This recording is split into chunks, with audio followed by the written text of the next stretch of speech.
Dialogue politique en Guinée, le chef de l'État relance le processus. Professeur Alpha Condé demande au Premier ministre de créer un espace de dialogue entre la mouvance présidentielle et l'opposition. La caravane agricole sur les plaines de Denquin s'est à Boké. Fruit de la coopération guinéo-marocaine, cette caravane est un cadre d'échange d'informations et de formation des paysans. Mesdames et messieurs, bonsoir. Le chef de l'État, professeur Alpha Condé, est arrivé ce mardi à Lagos, au Nigeria. À sa descente d'avion, il est reçu par les hautes personnalités de la première économie du continent. Le personnel de l'ambassade de Guinée était à la réception à l'aéroport international Murtala Mohamed. Et puis au Nigeria, le professeur Alpha Condé participe à la cérémonie d'investiture du nouveau président nigérien Mahmoudou Buhari. Cette cérémonie aura lieu le 29 mai prochain. Devant la presse internationale, le président guinéen a salué l'esprit démocratique des acteurs politiques nigérians.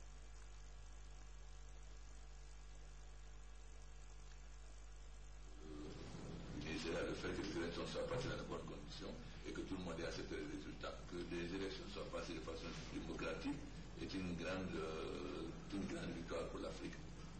C'est une raison aussi pour qu'elle puisse venir pour réellement féliciter le peuple nigérien et ensuite voir comment on peut aller de l'avant, parce qu'il faut féliciter le peuple du Nigeria, ses leaders et le gouvernement. Et les deux d'ailleurs, plus Goodluck aussi d'avoir accepté les résultats, comme le président Diouf l'avait fait. Now, what the president said is that at the time, Toutes nos excuses pour la qualité technique de ces images. Le dialogue politique prend forme en Guinée. Le chef de l'État a décidé lui-même de s'impliquer dans le processus. Il vient à cet effet d'instruire le Premier ministre, chef du gouvernement, à travers un courrier, de créer un espace de dialogue entre la mouvance présidentielle et l'opposition. Le point avec Alia Kamara.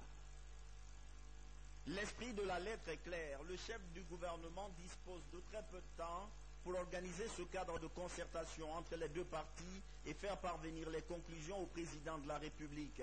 L'objectif est de sortir de l'impasse politique autour du processus électoral. Cette nouvelle initiative fait suite à la double rencontre récemment entre le président Alpha Condé et les représentants de la mouvance et de l'opposition. Un sujet semble inévitable, le chronogramme électoral tel qu'établi par la CENI. Dans cette invitation à accélérer le dialogue que le président a fait au Premier ministre, il est précisé que les conclusions doivent lui parvenir au plus tard dans 15 jours. C'est déjà un délai précis. Il y a des pistes d'orientation, puisqu'à la faveur des rencontres qu'il a eues avec les différents acteurs, dont le chef de file de l'opposition, on voit clairement dans cette convocation à dialoguer une volonté d'analyser la situation des délégations spéciales. En tout cas, c'est contenu dans la lettre du président. Je crois que tous ces éléments doivent permettre de dire que sur la base d'un certain nombre d'indications, de souhaits, le dialogue qui va s'initier devrait pouvoir parvenir à des solutions à même de satisfaire chacune des parties, mais surtout de préserver le respect de la Constitution. Au moment même où je vous parle, le ministre de la Justice, donc, qui fait partie des personnes qui ont été indiquées pour mener ce dialogue, et le ministre secrétaire général à la présidence, sont en train d'initier des contacts avec l'opposition pour justement formaliser cette volonté du président de la République, en espérant que cette fois-ci, l'opposition acceptera de venir discuter de ces problèmes qui nous assaillent. Mardi après-midi, une rencontre de l'opposition a planché sur la question. Au menu des débats également, le courrier du ministre d'État à la Justice, un des grands acteurs de ce dialogue adressé aux opposants. Il y a des prédispositions de part et d'autre à aller effectivement à ce dialogue et à discuter de sujets qui fâchent. Nous allons évidemment nous déterminer par rapport à ce courrier du président de la République, ainsi que par rapport au courrier que nous allons recevoir tout à l'heure émanant, semble-t-il, du ministre de la Justice, qui a été président du cadre du dialogue précédent. Nous allons nous déterminer sur ces questions. Nous allons voir si, effectivement, les lignes ont bougé. Nous avons dit depuis longtemps que nous sommes ouverts au dialogue. Nous sommes une opposition qui considère que la dévolution du pouvoir doit se faire par les urnes, donc par la voie pacifique et par la voie légale. S'il y a une ouverture qui nous permet de nous engouffrer pour aller à un dialogue, évidemment que nous n'allons pas hésiter un seul instant. Mouvance et opposition saluent donc cet appel au dialogue. Dans les rues de Conakry, les gens vaquent à leurs affaires en espérant que les conclusions qui seront issues de ces concertations permettront de renforcer la quiétude des Guinéens. Le 25 mai était férié, cependant il a été un jour ouvrable pour la représentation nationale. En effet, l'Assemblée nationale a mis cette journée à profit pour adopter la loi relative à la gouvernance financière des sociétés et des établissements publics. La synthèse des travaux avec Robert Siditolmou. Un seul texte de loi était à l'ordre du jour au cours de cette plénière. Il s'agit de la gouvernance financière des sociétés et des établissements publics. Selon le rapport présenté, ce projet de loi pourrait améliorer la gouvernance des organismes publics guinéens. Il a été adopté à l'unanimité des députés présents. Ce texte de 2012 gérait les finances publiques, encadrait les finances publiques d'un point de vue réglementaire. Ce qui se passe, c'est que nous avons un vide en ce qui concerne les entreprises publiques. Donc la présente loi a pour objet de donner un cadre réglementaire et juridique à la gestion des entreprises publiques, notamment les relations entre les entreprises publiques et l'État. Partant de ces avantages, les départements concernés saluent les efforts consentis par les élus du peuple en adoptant cette loi. Tout ce qui contribue à renforcer la gestion économique, à renforcer la gestion des entreprises guinéennes, établissements publics, est un motif de fierté. Aujourd'hui, le cadre juridique et réglementaire a été mis en place.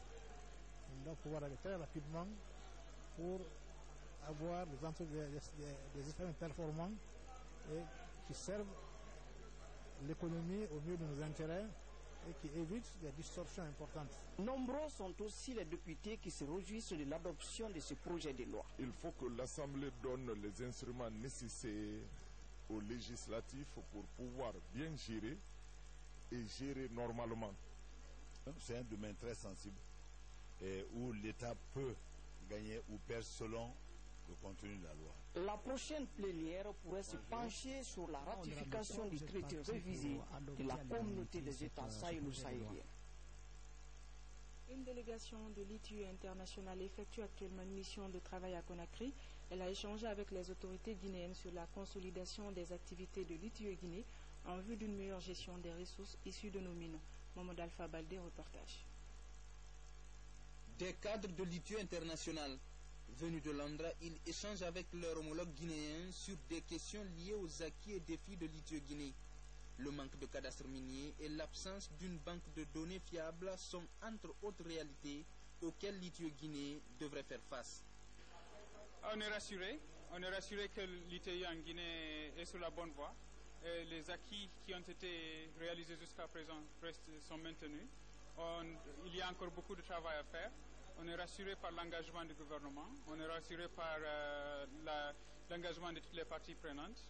Il y a encore des défis sérieux et les parties prenantes sont conscientes de ces défis. Donc c'était beaucoup un encouragement pour qu'on puisse continuer à aller de l'avant. Au cours des discussions, les émissaires de l'ITU International expliquent à la partie guinéenne les avancées et retards des autres pays. La Guinée est sur la bonne voie, mais il faut aller vite. En 2017, une autre évaluation attend notre pays.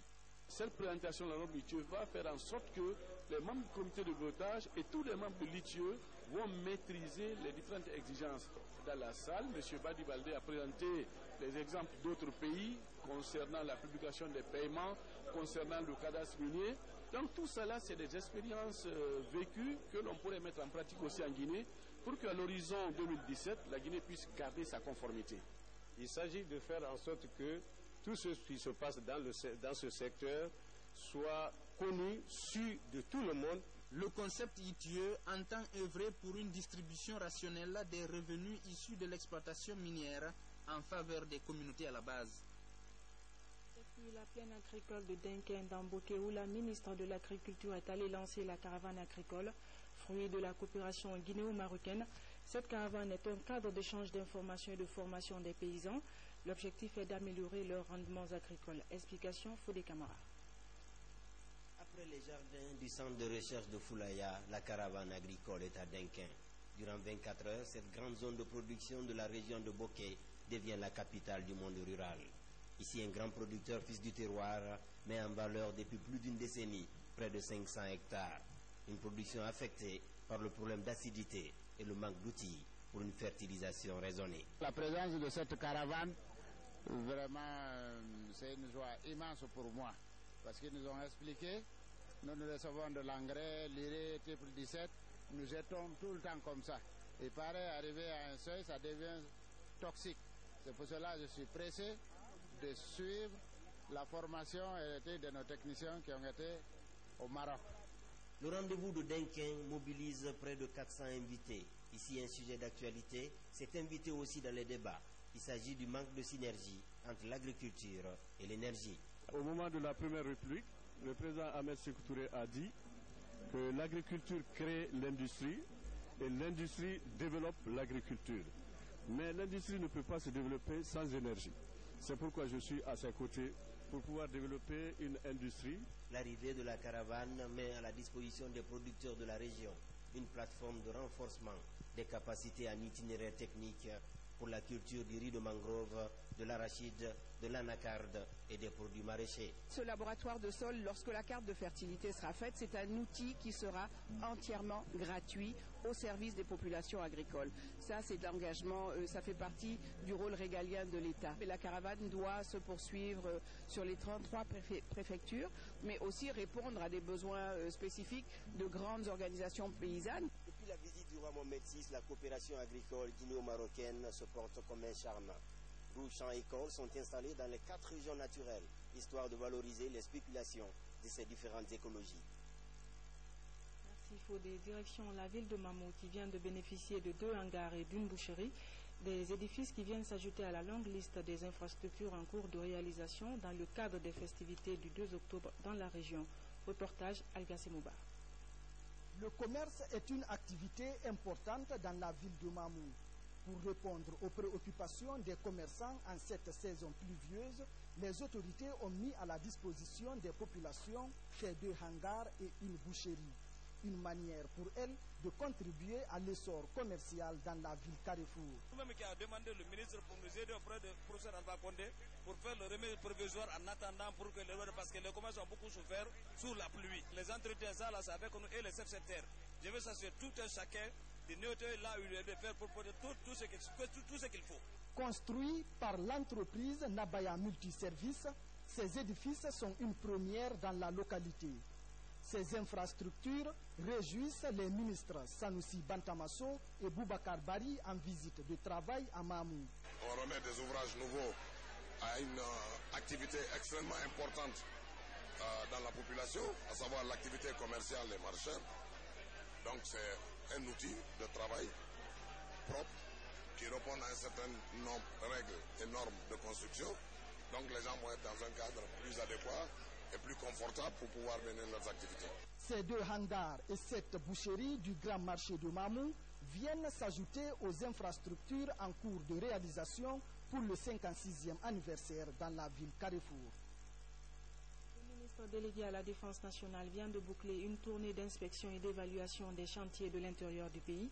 Maître Abdoul Kabele Kamara et sa délégation ont visité les travaux de construction des nouvelles infrastructures des bataillons et compagnies de Koundara, de Sarabaïlo, de Gawal, de Kandianfara et de Koundinde.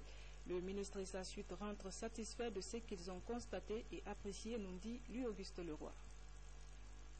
Le ministre délégué à la Défense place ses tournées d'inspection dans les garnisons militaires sous l'égide d'une vérité fondamentale, la qualité. Maître Abdoul Kabele Kamara, instruit par le professeur Alpha Condé, chef des armées, n'a toléré aucune défaillance, aucun manquement au programme de réalisation de construction du bataillon d'infanterie de Koundara, de la compagnie d'infanterie de Sareboïdo, de la compagnie d'infanterie de Kandiafara, de la gendarmerie de Gawal et du sémaphore nord de Rundinde. Ce dernier a d'ailleurs été financé personnellement par le chef de l'État à travers son budget de souveraineté. Toutes les garnisons étant logées à la même enseigne, le programme de construction des équipements obéissant aux mêmes normes de qualité, les délais de réalisation et de finition sont impératifs et ne doivent souffrir d'aucune dérogation. Question sur question, débats, explications ont permis par exemple au ministre délégué à la Défense nationale de se faire une idée claire et nette du mauvais travail de l'entreprise Sidibé et Frères en charge de la construction des nouvelles infrastructures de la compagnie d'infanterie de Sareboido. La haute hiérarchie militaire et le ministre se sont résolus à enjoindre l'entreprise défaillante à terminer les travaux et à remettre les clés dans 2 mois non extensibles ni dépassables. Hormis le retard et la mauvaise qualité des travaux de la compagnie d'infanterie de Sareboido, même si tout n'est pas parfait, le commandement a tout lieu d'être satisfait. Ainsi, de Koundara à Rundinde, en passant par Kandiafara, il est satisfaisant de constater que le mot d'ordre de la meilleure garnison possible pour le plus grand confort possible sur la route de la modernisation de l'armée guinéenne est compris des militaires et doit être respecté par les entreprises en charge des travaux de construction de nouvelles infrastructures.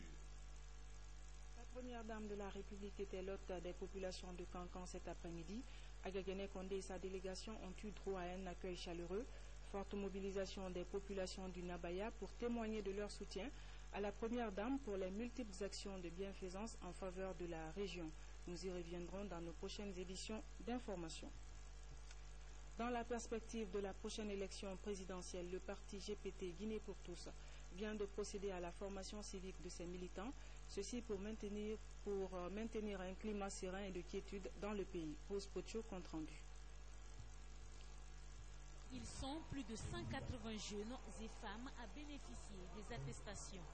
Après un mois de formation sur le civisme, la responsabilité du citoyen en période électorale, ces jeunes et femmes se sentent mieux édifiés.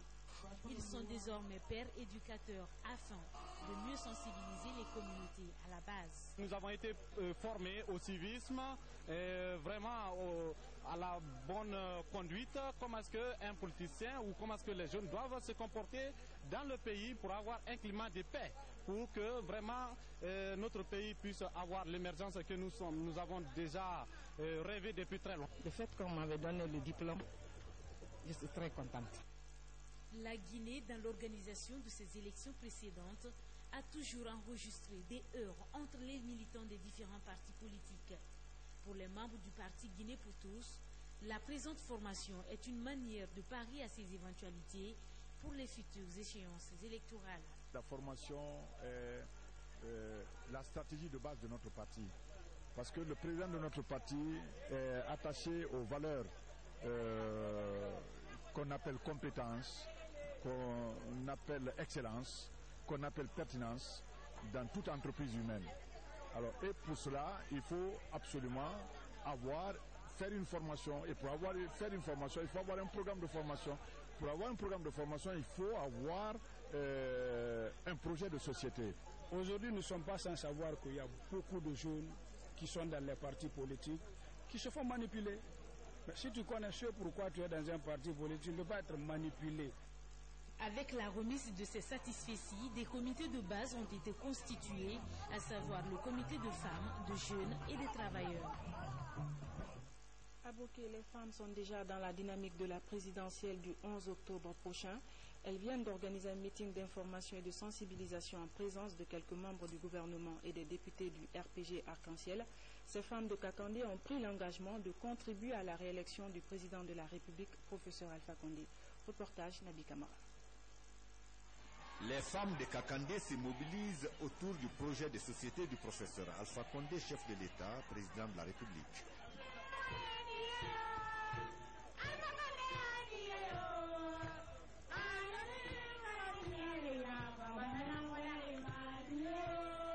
Professeur Alpha Condé, sonon boke wo mulu makambi, on tanan na numéro 1 a woto kenyama.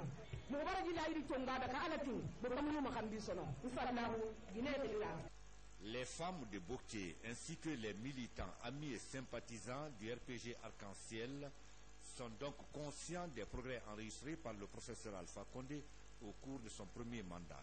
C'est pour cette raison qu'une vingtaine de CERE, des ONG, se sont également joints à cette manifestation de reconnaissance et de soutien derrière les responsables locaux du parti à Boké pour réaffirmer leur détermination à réélire le président Alpha Condé pour parachever son œuvre de construction du pays. Pour le développement de la Guinée, les fondations sont posées. Il nous faut pour les parachever donner le deuxième mandat au plus valeureux, au plus courageux et au plus méritant des Guinéens, le professeur Alpha Condé, afin qu'il ait les moyens concrets de son nation. Le président d'honneur et la marraine de la cérémonie ont approuvé cette démarche des femmes de Kakandé. Aujourd'hui, les femmes de Boké viennent de donner la preuve qu'effectivement, elles demandent pardon et demandent également au président de la République de leur donner une dernière chance, car elles veulent prouver que c'est elles qui ont mis au monde le professeur Alpha Condé et à Boké ici. Aujourd'hui, j'ai la conviction que le professeur aura au moins 95% à Boké. Applaudissez, s'il vous plaît. Des satisfecits ont été attribués à plusieurs personnalités nationales en reconnaissance à leur mérite dans la mise en œuvre des grands chantiers de l'État. Le ministre de la Coopération internationale rentre d'une tournée d'information et de sensibilisation dans le Nabaya. Dr Koutoubou Moustapha Sanoui était pour expliquer les grandes réformes lancées par le gouvernement et la nécessité pour chaque citoyen de se faire recenser sur la liste électorale. Reportage Momod Salioubay. Quelques jours après le passage du chef de l'État à Kankan, la cité de Nabaya, le ministre de la Coopération est venu remercier les citoyens pour leur mobilisation. Dr Koutoubou Moustapha Sano a également échangé avec les sages, les comités de base et les mouvements de soutien au RPG Arc-en-Ciel. Je suis très satisfait d'avoir le niveau de la mobilisation de la population de Nabaya, une mobilisation qui confirme l'adhésion de cette ville au projet de société de son Excellence Monsieur le Président de la République, le professeur Alpha Condé. Aujourd'hui à Kankan plus que jamais, les mouvements de soutien, ils se sont donné la main, ils sont serrés les rangs, ils sont devenus un seul mouvement de soutien. Les mouvements se sont organisés, comme vous l'avez si bien dit, parce qu'il y a la synergie des mouvements. À partir des vendredis, on se retrouve et on a essayé un peu de faire un sparring des mouvements entre les quartiers pour qu'on aille vers les parents, les sensibiliser pour qu'ils viennent se faire enregistrer sur la liste. Parce que aimer le professeur Alpha Condé c'est bien, mais aller se faire enregistrer pour que vous ayez votre carte d'électeur, nous pensons que c'est meilleur. Le ministre parrain de Kankan a mis l'occasion à profit pour inviter les citoyens à redoubler de vigilance contre la fièvre Ebola. Invite a été également faite aux citoyens de se faire enrôler sur le fichier électoral. Grâce aux efforts du gouvernement du professeur Alpha Condé et l'aide de nos partenaires étrangers à Kankan, eh bien, on ne parle plus d'Ebola. Concernant maintenant le recensement, ça a été encore le deuxième point fort du ministre de la Coopération internationale. On a fait venir tous les organes de politique, on a discuté comment le recensement peut réussir de façon convenable dans la commune de Kankan en général, en particulier dans la préfecture de Kankan en général. À Kankan, plus de 28 mouvements de soutien font front commun. Leur défi, la réélection du président de la République pour un second mandat. Le 8e congrès de l'Association sénégalaise des gynécologues et des obstétriciens vient d'avoir lieu à Dakar. Un rendez-vous de 3 jours qui a permis aux spécialistes de la gynécologie de débattre de toutes les pathologies liées à la femme et à la pédiatrie néonatale. Adama Magasouba, envoyé spécial. Ils étaient 350 participants venus de 13 pays de l'Afrique de l'Ouest, du centre et du Maghreb pour échanger sur les nouvelles pratiques qui s'imposent à leurs prestations au quotidien et réexaminer les anciennes en faisant des recommandations sur la pratique clinique. Sur le plan scientifique, ce congrès nous permet de montrer encore que le gynécologue obstétricien est un acteur majeur de l'émergence économique parce qu'il s'occupe des femmes et des enfants. Et je suis persuadé que les éclairages apportés par les conférenciers et les discussions nous permettront d'être mieux armés dans nos actions quotidiennes en faveur des populations, surtout des plus déshéritées. Les congressistes ont apprécié et valorisé les efforts accomplis et les progrès réalisés sur la voie d'une bonne prise en charge de la femme, de la gestante et de l'enfant pour une meilleure qualité du système de santé dans nos différents pays. Très honoré du fait que l'association sénégalaise des gynécologues obstétriciens ait pu penser à inviter la Guinée comme étant invité d'honneur pour manifester sa solidarité compte tenu des épreuves que nous sommes en train de passer. Le 8e congrès de l'Association sénégalaise des gynécologues obstétriciens portait cette année sur le thème traumatisme maternel et fœtal au cours de l'accouchement. Ce grand forum scientifique a aussi traité d'autres thèmes tels que la prévention du cancer du sein, l'élimination de la transmission du VIH de la mère à l'enfant, de l'atteinte des OMD et soins obstétricaux néonataux d'urgence, SONU en abrégé. Le président de l'Association guinéenne de gynécologie obstétrique, invité d'honneur à ce grand rendez-vous scientifique, a axé son intervention sur l'atteinte des OMD et SONU et sur la nécessité de coopération entre les sociétés professionnelles de la région afin de mettre en œuvre ensemble des stratégies pour l'amélioration de la qualité de la santé des femmes, des mères et des enfants. Nous partageons tout de même le même espace géographique où les mouvements massifs de population exposent nos pays aux mêmes menaces certaines. Nous devons donc renforcer la solidarité agissante pour gagner le combat de la survie de la femme et de l'enfant. Professeur Namouri Keïta a ensuite fait une présentation sur la couverture et la qualité des soins obstétricaux en République de Guinée. 26 mai 2009 à 26 mai 2015, il y a de cela 6 ans que Mamadou Boïba, ancien président du parti UNR, a tiré sa révérence. Un symposium sur la vie et l'œuvre du défunt vient de prendre fin à la Maison de la Presse, où la famille biologique et politique du doyen Ba Mamadou était présente. Au micro de Mikini Moussa Kamara, quelques personnalités apportent des témoignages sur l'homme. Ba Mamadou est l'un des pères de la démocratie en Guinée. À côté de ses frères, évidemment, je veux parler de professeur Alpha Condé, de M. Siradou Diallo, de Jean-Marie Doré. C'est eux qui ont appris aux Guinéens que la démocratie n'est pas un cadeau, mais un mérite. Je dois dire que c'est avec beaucoup de plaisir que j'ai appris l'organisation de ce symposium, parce que Ba Mamadou appartient à l'histoire dans notre pays. Il fait partie de ce qu'on peut appeler les faiseurs de la démocratie dans notre pays, les combattants de la première heure. Donc c'est un sentiment à la fois de fierté et de reconnaissance qui m'anime lorsque je suis présent à ce symposium. C'est quelqu'un qui aimait son pays. C'était un homme politique de premier plan qui avait énormément de courage, mais également qui était un homme de vérité, qui était également un homme de consensus. Et puis, sport football continental pour refermer cette édition. C'est une première pour la Guinée. 6 de nos compatriotes sont depuis ce mardi promus à la CAF, Confédération africaine de football.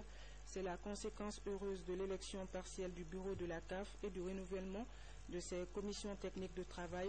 Almami Kabele Kamara est réélu pour 4 ans à la vice-présidence du comité exécutif.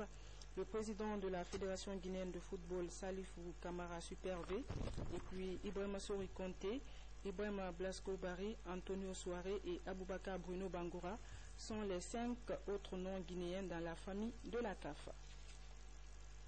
Voilà, mesdames et messieurs, c'est la fin de cette édition. Merci à vous de l'avoir suivi. Très bonne suite de programmes télévisés. Bonsoir et à demain.